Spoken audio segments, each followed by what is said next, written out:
Day 10. We checked out and headed off.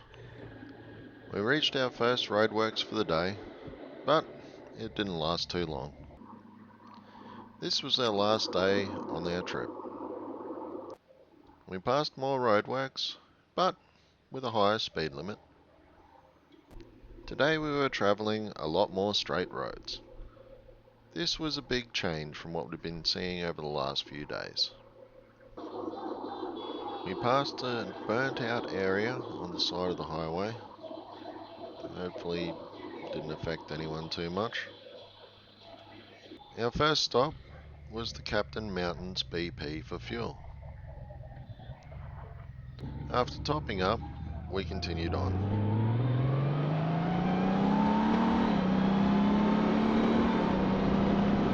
We passed through Millmerran, but we didn't stop.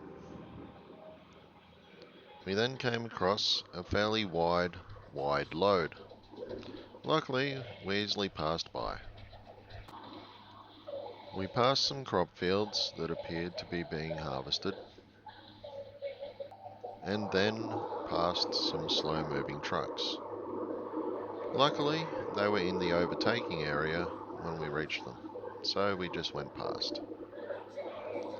Our next stop was the United Petroleum Servo at Southbrook for a break. We pulled up, had a rest break, and then we continued on. We departed the servo after a nice break.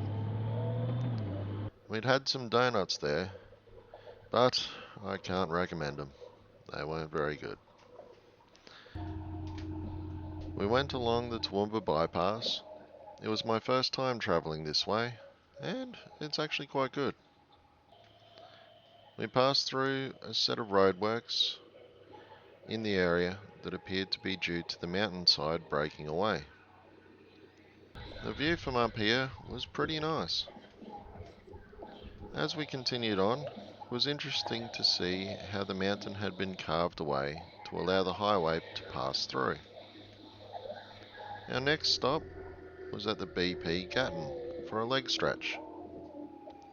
After a break, we continued on, past a bloke who was very slowly accelerating up to the highway speed. When we reached Ipswich, we also reached the most traffic I had seen in about a week. We finally left the highway and began to cruise along the suburban streets. We made good time through the suburban areas and arrived home safe and sound. We had an awesome time at the rally and on the trip. Day 10, done and dusted. Thanks for watching.